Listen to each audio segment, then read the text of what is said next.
Welcome back to Contrary to Popular Wrestling. I'm Carmine Despirito, along with my co-host, my cohort, and the producer of this fine show, James Southard. James, we have a very interesting show today. We have a very interesting set of shows because over the next 3 weeks, we're going to bring you a 3-part series on the AWA. The AWA is so special, we decided we can't fit it into just one episode without making a 5, 6, 7 hour long show. So we are going to bring you a 3-part series on the AWA, and we've got a very interesting lineup of guests to kick things off this week, Carmine. Well, first off, one of the stories that we did not discuss with Eddie Sharkey previously when he was here on the podcast is the story about him shooting up Verne Gagne's office. So we're going to have Eddie on the show to talk about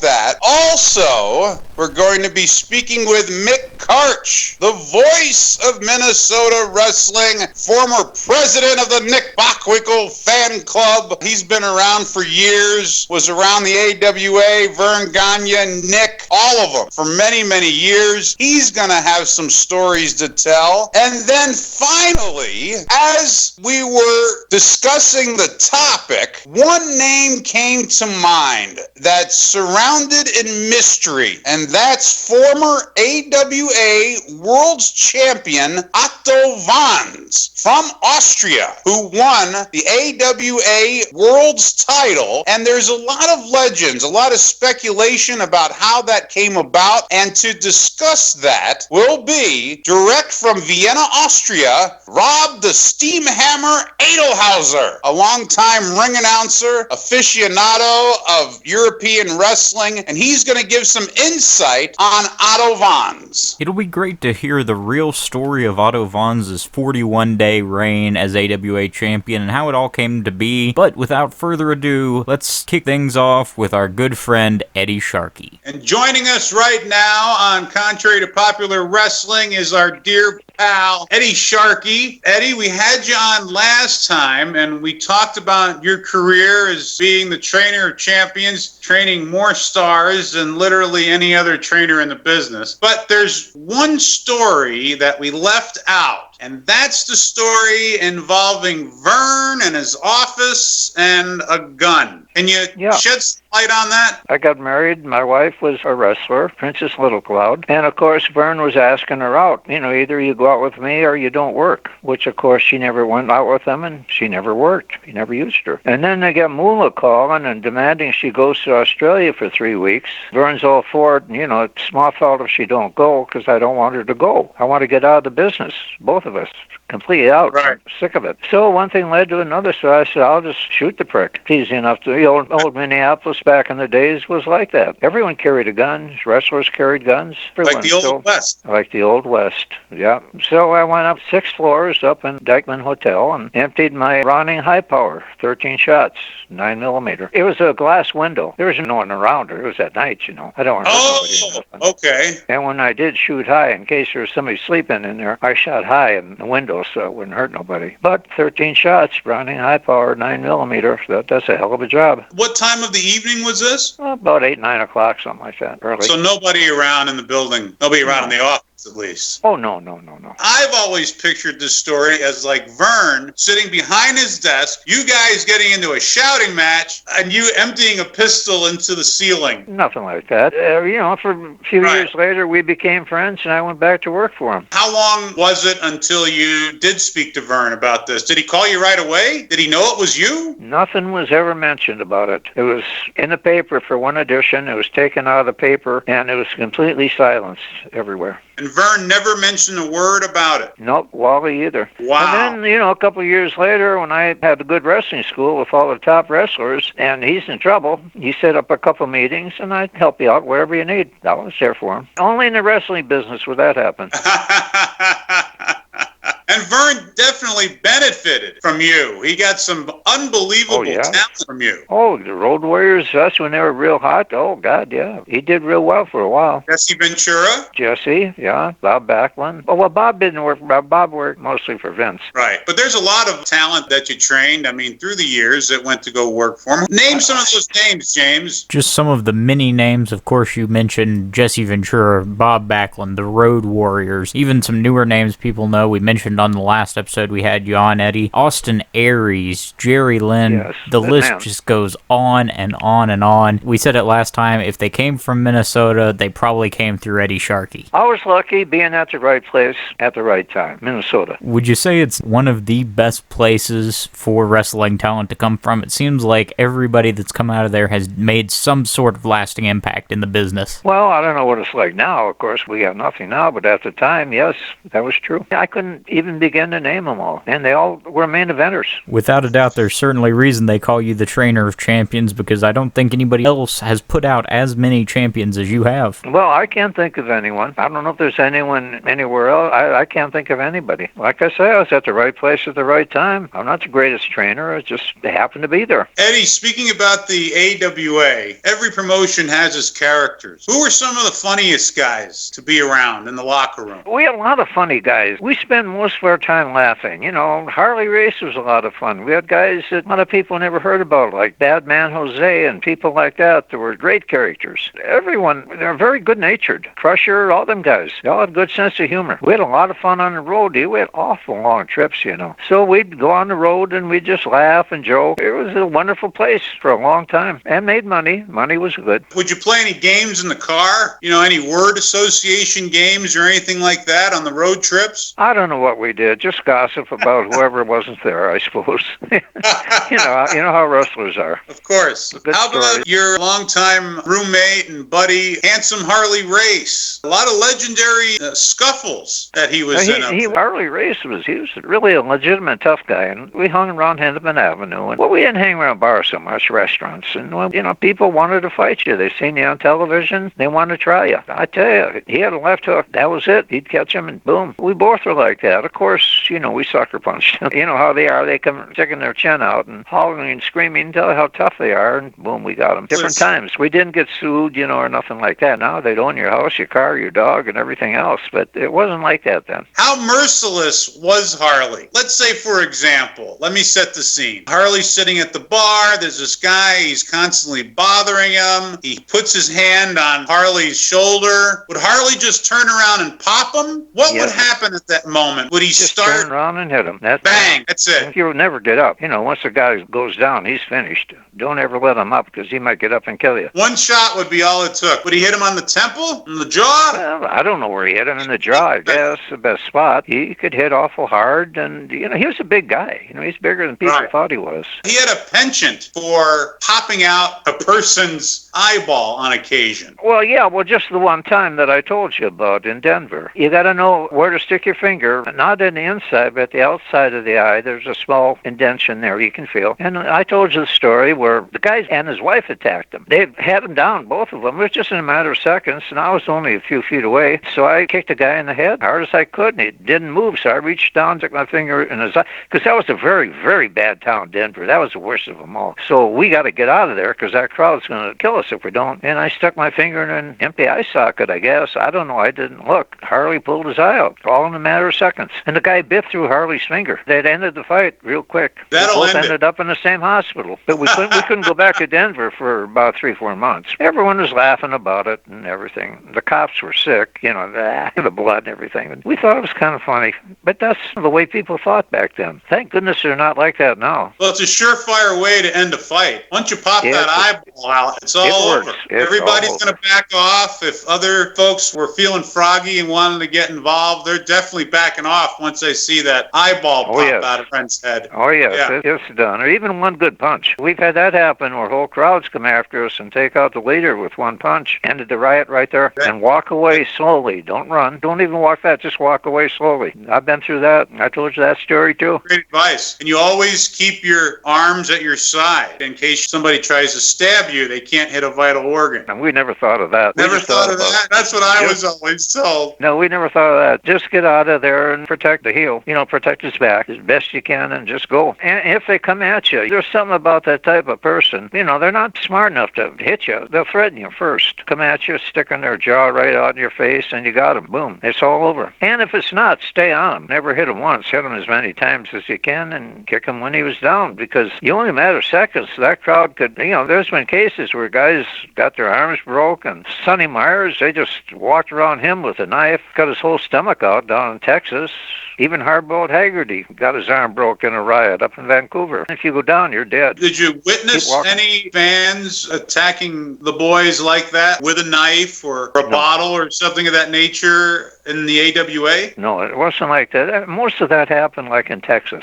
Some town down there, it was real bad. And they sent down the Mad Dog and one of the Christie brothers who was real tough, and they cleaned up the crowd. They just took the crowd and beat the shit out of the first one that said anything, and they cleaned up the town. But they were stabbing them down. In Texas, they stab you. Up here, we never had nothing like that. Everyone just wanted to hit us. Where the women would like to hit you with a shoe, that was their favorite weapon. They were bad, too. Watch them. We never hit a woman or nothing, but, they tried. Did you ever get split open by a high heel shoe? No, I never got hurt. I was very lucky in the business. Yeah, there are some scary stories out there of guys. They're all true. Stabbed. Blackjack Mulligan being stabbed. I believe that was up in Massachusetts. Oh, yeah? There are some. Yeah, that's a tough legendary. guy. He was real tough. He was big, too.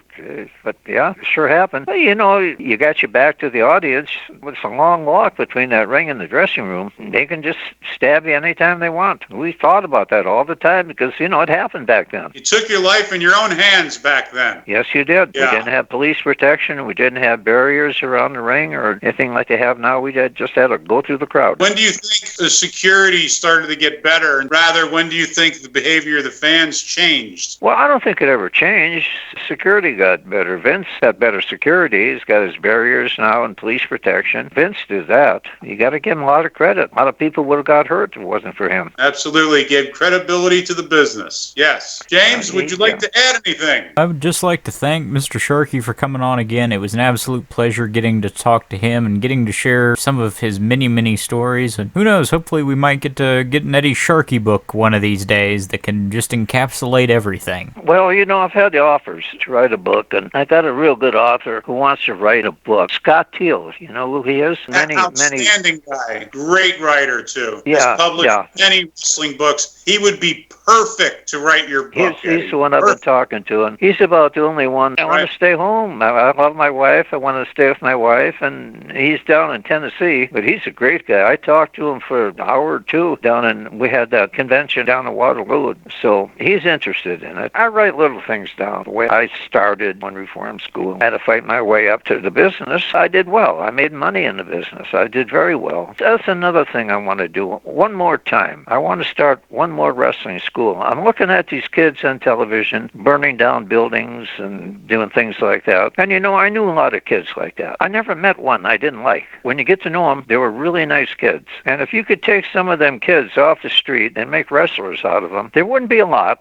I'm thinking, if somehow I can get another wrestling school going. I got a friend of mine, he's a pastor at the church I go to, owns 12 McDonald's. We'd like to get a wrestling school going and get them kids off the street and teach them a business.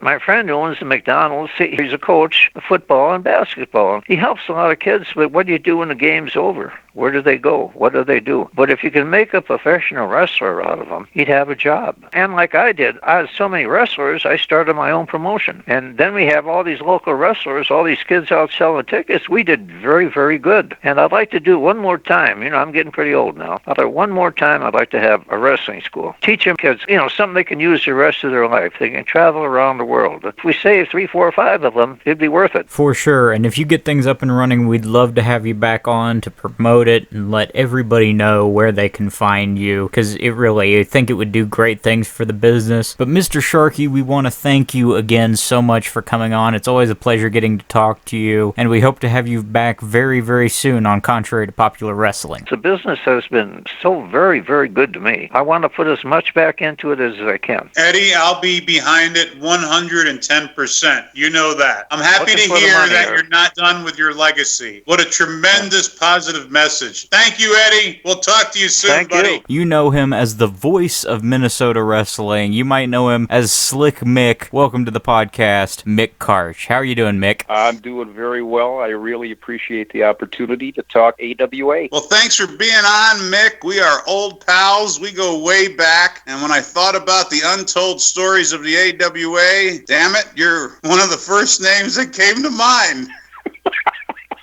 You know, because I was one of the untold stories of the AWA now that I think about it. So, yeah, I fit right in. Right, exactly. Hey, let's get right into it. You were the fan club president for Nick Bockwinkel, weren't you? I certainly was. That started back in 1971 when I met Nick at a TV taping for the AWA at the Calhoun Beach Hotel in Minneapolis. And really, I don't think I officially disbanded that club till about 1987 or so when Nick left the AWA and went to WWF. How many members did you have? Because people came and went, you know, it was kind of a transient deal. I suppose over the years I had between 500 and 1,000 worldwide. It was a real niche. You know, Nick was a heel for basically the entire time, save for a couple of years towards the end of his career. So it was a very exclusive group, and God bless him. I mean, when I first asked him if I could run the fan club for him, you know, I got the usual, my friend, do whatever you want, just don't bother me, you know, that kind of thing. Over the years, he was just so helpful, Carmine. I mean, we would have yearly conventions. People would come in from all over the country, and Nick would take time from the TV studio tapings to talk with everybody and pose for pictures. He showed up at a couple of dinners for us. He wrote columns for the fan club bulletin, and that really evolved into a friendship from 1971 till the time that Nick passed about 5 years ago. What a great guy. If you met Nick Bockwinkel, you really, truly met the greatest, in my opinion. What a gentleman. Oh, no doubt. Right? So approachable. Nick and I would speak for hours, and he was great at that. As they say about Nick Bockwinkel, ask him what time it is, and he'll tell you how to make a watch. That's right. Nick used to take little jabs at you, which is really, I find it so humorous. Did he ever actually get pissed off at you? The relationship was kind of built on trust, Carmine, because all the years, even though Nick was aware of what he knew about the business, I never encroached on that territory. I would never talk over angles or finishes or storylines or anything like that with him. You know, over the years, he really trusted me explicitly. I would say the only time that Nick really got hot at me, well, there were a couple of times. One time I think he kind of had to do a henchman job for the AWA office, but that was kind of minor compared to this. Go back to 1974. And back then, you know, the business was very well protected. There were no dirt sheets. There were no nothing. And it was just a totally different ballgame back then. And everybody believed, the boys were very secretive about Kayfabe and everything else. Well, I was doing publicity for the Minneapolis Wrestling Club at the time and Wally Carbo, and I was writing newspaper articles and doing publicity for them and what have you. So I was kind of in the fold, but not totally. So what happened was, simultaneously that I'm doing this, there was a group of us that did what was the precursor to backyard wrestling, if you can believe that. And we would put on little neighborhood shows, and, you know, we would get gym mats or wherever. You know, everybody was doing that back in the day. It just wasn't getting covered the way it is now. One of the guys that actually started out doing that backyard wrestling with us was Paul Pershman, who, of course, became Playboy Buddy Rose. And it was so amateurish. I mean, when I talk about gym mats and what have you, Paul wrestled with us under a ski mask, if you can believe this, back in 1971, at dead of summer. It's about 100 degrees, and Paul came in as the masked Dr. Death. Obviously not to be confused with Steve Williams, but Paul was part of our troupe before he got into wrestling. Fast forward a couple of years, Paul is now in the business, and there was a group of us that would put on these shows where we got booked at a junior high school in the Twin Cities area, and we actually advertised the show, went in, did our thing, we wrestled and what have you, and Paul was in attendance. And God bless him, I love Buddy Rose to death, but man, he had a mouth on him, and he squealed to Nick on a flight back from Japan, I believe, that, you know, I had been involved in this. And I was keeping this so much a secret from the AWA office because I was working for them, and I knew, again, back then it was protected, and They would be livid if they knew that something like this was going on. Well, there's a show at the St. Paul Civic Center, and here comes Nick. And Paul had tipped me off that he had told Nick about it. I was just crapping my pants. I thought, oh boy, here we go. Well, sure as hell, Nick approached me, pulled me to the side. There was fire in his eyes. And I thought, oh, here we go. And he basically said, what have you been doing? Do I have to travel from Japan and find out secondhand that my fan club president is effing around while I'm gone? Well, I kind of played dumb a little bit. He said, tell me about this show. And I said, Nick, it was just a bunch of us getting together and, having some fun. Well, he hit the ceiling. I mean, he was not happy. And he said, there's enough schlock promotions in this country with people running around with their heads bobbing up and down without a good friend of mine doing this to us behind our back. I mean, he really read me the riot act. I told him I would never do it again, which sadly I didn't hold to my word, but he never found out about that. But he was livid. He was very protective of the business. He was obviously second generation, and it was a time of kayfabe, and he lit into me. From that point on, the relationship changed a little bit, but I really minded my P's and Q's with Nick. The other time, real quickly, that I would tell about that Nick was a little miffed with me, but wasn't angry. There was an AWA TV taping, and this is live TV in Minneapolis, and then, of course, they would transport the tapes around the horn to the other AWA markets. And Billy Robinson was wrestling, I believe it was Lloyd Antonation, who was working as Mike Spangler, I believe, as an enhancement talent in the AWA. I used to go to the studio matches every week. I'd sit front row and drive the AWA office crazy because we cheered the heels way before it was fashionable. But in the middle of this match, there's a guy that I didn't know. He's sitting about 3 seats away from me, and he starts giving Robinson a hard time. Well, as great as Billy was, he was kind of notorious for having a short fuse. As this live taping is going on, Robinson and this guy, husky guy, probably 25 years old, start jawing back and forth, and the guy is good-naturedly giving Robinson a little bit of heat. Well, in the middle of this match, Robinson has Spangler in a side headlock. He releases the hold, gets out of the ring, and walks up to this fan in the front row, face to face, and the fan kind of reached out, tapped him on the chest, and said, Billy, take it easy, I'm on your side. And Robinson slapped the fan across the face while the TV cameras are rolling. This is on live TV. And I looked over to the control room area, and there's Nick and Wally Carbo, and they're just, oh, my God, they can't believe this has just happened. And Robinson went back in the ring. They escorted the kid out of the building like he had done something wrong. Well, I was writing for a newspaper at the time, and I wrote this up. And the editor put his own headline on it, and it said, Wrestling Hero Gives Own Fan Bloody Lip. Well, that didn't help. And the office got wind of that, and again, Nick had to kind of be the spokesperson for the office. And even though he knew that Robinson was out of line, getting out of the ring on live television, slapping a fan. And I looked at him, I said, Nick, I know what you're saying, but Robinson had no business doing that. His response basically was, I know, I'm just telling, lay off. So those were really the only 2 times in 45 years that I would say Nick had an issue with. Something that I'd like to ask you, being that you brought up Billy Robinson, how about the situation between Billy Robinson and that television reporter that wanted to do an expose? Billy Robinson, he wasn't the kind of guy that you want to screw around with.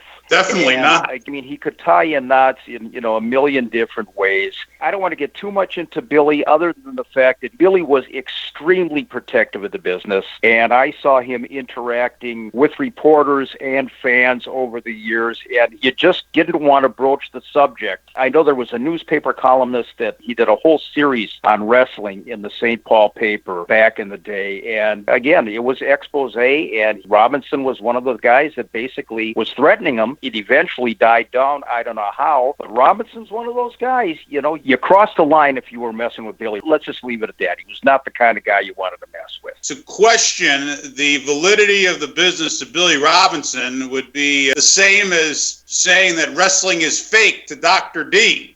Absolutely. It was the same kind of a deal. And, the difference, of course, was that Robinson was a babyface at the time. Dr. D was a heel. So even when he's slapping John Stossel, he's almost in character. But Robinson, his reputation was that of a short fuse. I know that even the guys in the business, Nick always used to say my favorite opponent was Billy Robinson. The matches were tremendous. And the best way to deal with Billy Robinson, if you were going to wrestle him, you go into the locker room beforehand and you say, Billy, what are we going to do tonight? And he would say, blah, blah, blah, this is what we're going to do. Nick would say, okay, let's go do it. And that was the best way to deal with Billy Robinson. Stay on the good side. You mentioned some of the great talent that was there towards the late 80s. You mentioned Playboy Buddy Rose earlier, and of course, his manager for a lot of his time there in the AWA was Sherri Martel. What was she like around that time, 87? Well, when Sherri first came in, and this is really interesting, I got a phone call when Sherri first arrived in the territory. I had heard of her, but I had no idea, really, not a lot of interaction with her. And she said that Buddy had given her my number,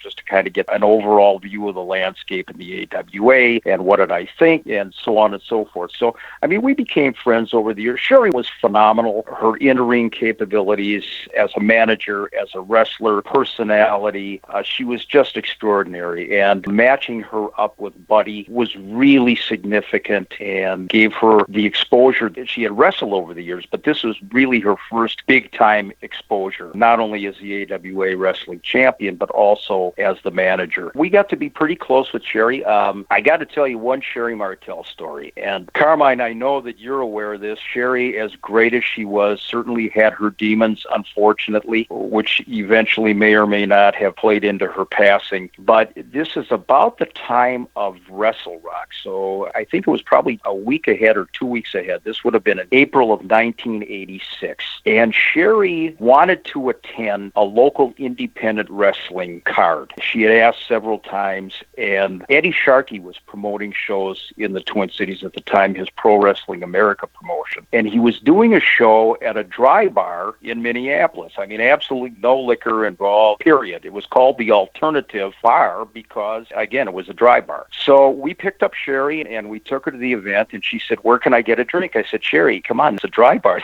They're not going to let you in here with a drink. Well, Sherri managed to smuggle in a bottle. She wanted to stop at the liquor store on the way to the show, managed to smuggle one in, and of course poured it into her Pepsi or Coke or whatever it was. Well, she had more than a few, and by the end of the night, Sherri was not in a very good mood. And I don't know what set her off, but she was screaming at the wrestlers and so on and so forth. We're going to give her a ride back to her apartment, and typical Minnesota weather, it was kind of sleeting. It was towards the end of April. We go outside, and Sherri takes a bump, and I mean a major bump, on the concrete in the driveway. Goes straight down on her knee, and she's just a mess. And I'm thinking, oh, dear God, this is just what I need. 2 weeks before Wrestle Rock, the gal probably dislocated her knee. Took her back to her place, and she aspirined it up and whatever else, and she was just fine. But apparently, Marty Jannetty and Shawn Michaels, and I don't know which one of the two, was aware that she had attended this event, and they told her,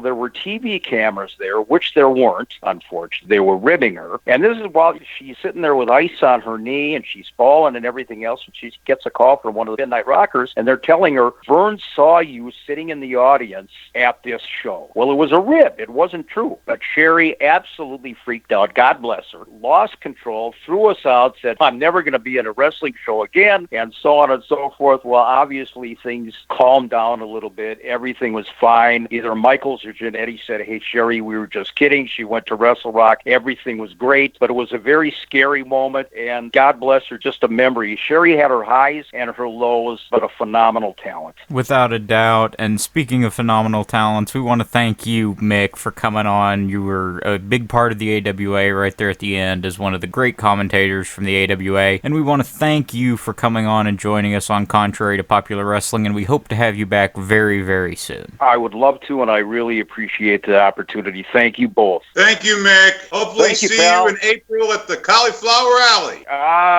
Yeah, okay, I'll plan on it. Just write it in pencil. That way you can erase it. There you go. Have a good one, guys. Thank you, Mick. Up next on Contrary to Popular Wrestling, when James and I were racking our minds on the untold stories of the AWA and trying to decide on which stories needed to be told, one name came to mind. Former AWA World Champion Otto Wanz. There's so much that is not known. There's a lot of mystery mysteries here. There's a lot of rumors here concerning Otto and his acquirement of the AWA World's title. And to discuss that, direct from Vienna, Austria, the premier ring announcer in all of Europe, a European agent. He's done some promoting. In fact, I promoted with him in 1998. We promoted a 10-day tournament in Lugner City in Vienna. Ladies and gentlemen, Robert Edlhauser, the Steam Hammer. I'm really honored to be at that show. Thank you very much, Carmen, for this huge introduction. Nobody could have done it better than you. Thank you so much. My pleasure, Robert. Let's get into it right away. Otto Wanz. Yes. Fill me in. How did he get involved with Verne Gagne, and where did it go from there? You know, Verne Gagne was an amateur wrestler, and he was very keen on that kind of professional wrestling being a very catch-as-catch-can style like we do it in Europe. I was reading a little bit in the history books, and I was also talking to Gernot Freiberger, who is a very good ring historian who has a wrestling museum here in Vienna, Catch-as-Catch-Can Museum, and Verne Gagne visited the American amateur wrestling Olympic team during the Olympics in 1972 in Munich. And there he met a wrestling promoter. During that meeting, he also wrestled in Europe. He had 2 matches in Europe in 1972. Oh, wow. Verne Gagne. He wrestled Dave Morgan, and he also wrestled Steve Wright, the father of Alex Wright. Yes, and something you brought up, 1972, München. Yes. That's where our friend Khosrow Vaziri, the Iron Sheik, competed. Exactly. That was the same year. Exactly. And so he booked the Sadurskis as the Bavarian Brothers, and Billy Robinson was a mainstay in the AWA. Otto Wanz was also, Otto Wanz started as a boxer in 1968. Later, he switched to wrestling and was also involved with the exchange of European wrestlers coming to the United States and wrestling for Verne Gagne. In the United States, Otto Wanz as a world champion was regarded more or less as a joke. Am I correct with that? Well, to AWA fans, because here is a guy that basically came out of nowhere and just snatched up the title from Bockwinkel. Yeah. So, tough to have credibility on somebody that just comes out of nowhere. Right, yeah. Now, you have to understand that Otto Wanz won the so-called, we call the CWA title, which was initially called the Canadian Wrestling Association Championship, a federation that never existed, won in 1978 from Don Leo Jonathan. He was in a Worldwide Wrestling Federation a lot. He was a big guy. And since then, since 1978, he started to create an aura around him until he lost his title in 1987. So this means almost for 10 years, he was known as the world champion, the Europeans' version of the world champion. Otto Wanz was an icon in Europe, in the German language countries, in Austria, in Germany, but he also traveled to England, he traveled to South Africa, he had business ties with Antonio Inoki, he went to Japan to compete in the International Wrestling Grand Prix over there, and then Inoki came to Europe for a tour. So Otto Wanz was a legit strongman. Otto Wanz was an icon. Nobody questioned anything Otto Wanz did in the ring was staged or predetermined or anything. Otto Wanz was a huge figure. Even now, I mean, he's now dead for, I think, 4 years. Even now, if you talk to people on the street, they still remember who was Otto Wanz. They may not know any other wrestler's name. Anything, exactly. Even if they don't care about wrestling, even they have never seen a match, they still know who was Otto Wanz. He was a national hero. Right. When there was the chance, he made, as I was told, he made an offer to Verne Gagne that Verne couldn't resist, and this was to take a certain amount of money to give him the AWA title. So he created an immortality to be not only the CWA champion, but also the AWA champion. So that means that he is the first ever Austrian or German or European wrestler that ever became world champion in one of the 3 American big federations that recognizes a world champion. Let's talk about this investment that Otto Wanz made in the AWA World title. How much money are we talking here? There's been many conflicting numbers. Yes. So the rumor is that he bought that title and he paid like $1,000 per day. That's very interesting. I wasn't aware that he was charged daily to hold the AWA. I don't think he paid daily, but in the end, it paid off. It doubled and tripled paid off. Nick Bockwinkel came to Bremen in 1981 as the reigning AWA World Champion with Verne in his corner as his manager or special cornerman facing Otto Wanz. They sold out Bremen, 9,000 people, and that's a lot for wrestling in Europe. Interesting that they kept Bobby the Brain Heenan at home. And of course it was a draw. Nobody would have wanted to lay down for the other, so it was a draw in front of 9,000 people. The match lasted 60 minutes. It was a 1-hour time limit draw. It was a fair match. Everybody applauded it, and it raised Otto Wanz as the icon even more. Wow, incredible. He held toe-to-toe with the best wrestler in the world, Nick Bockwinkel. Oh yeah, Bockwinkel, and also Andre the Giant.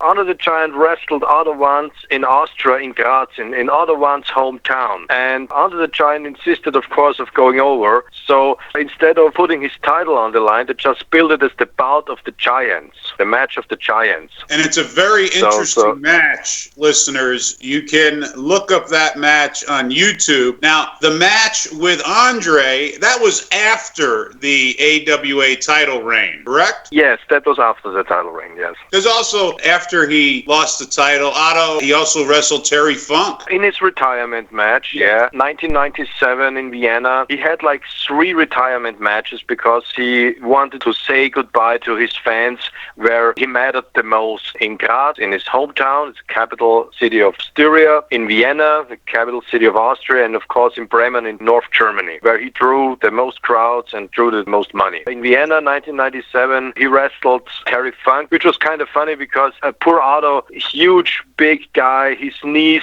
couldn't hold the weight anymore. He worked the match like Giant Baba worked the match in his last days, just standing in the corner, doing almost nothing, and Terry Funk was bouncing around the ring like a gumball. Terry Funk basically running laps around him. But I'll tell you what, if you're Otto Wanz, you cannot choose a better opponent to make you look good than Terry Funk. Oh, definitely, definitely. Terry Funk could wrestle a broomstick and it would be a 5-star match. He could wrestle you, Robert, and have a 5-star match. Probably, yes.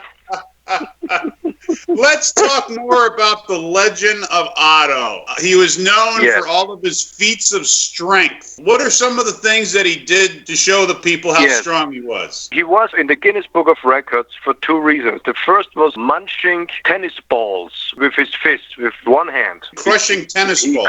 He crushed a certain amount of tennis balls in a certain amount of time with one hand. This was one thing that he got inducted in the Guinness Book of Records. And the other one he was most famous for was cheering phone books. There is a funny story about that.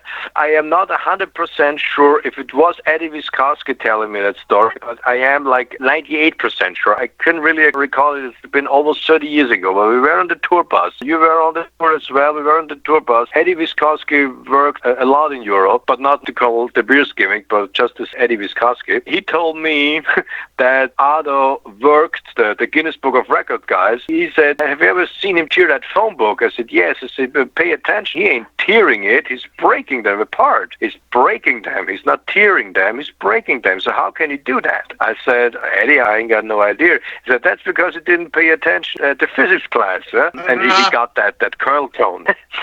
Because he baked the books before he did it. He put in the oven. And didn't Ken Patera told you that he was the one who gave him that idea? That's right. The world's strongest man, Ken Patera, who did all those strong man shticks. He told me that he is the one that advised Otto to put the phone book in the oven.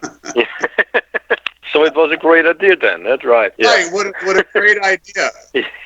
What else can you add about Otto? He was a great gentleman. He was a really nice guy. I spoke to him on the phone a couple times. Yes. What else can you say about him as a promoter, as a wrestler? He was the biggest babyface in continental Europe you can imagine, only compared in England with Big Daddy probably. As I said, a legit strongman. No matter what he did, people would never question if anything that he did was made up or so. He took the business and put it on a level where we had sold-out shows in Vienna. In contrary to America, in continental Europe, in Austria and in Germany, there were always tournaments that went like 20 days or 30 days. The wrestlers didn't travel from town to town. They just stayed at one place and wrestled a whole tournament for like 20 or 30 days. And to put interest in the people and to make money out of the tournament is something you have to be a good businessman to do it. And that was what Otto Wanz was. Until, of course, the business went down with the WWF coming on a British Sky Channel that was on cable in late 83. So suddenly wrestling fans saw more flamboyant, more colorful style with no rounds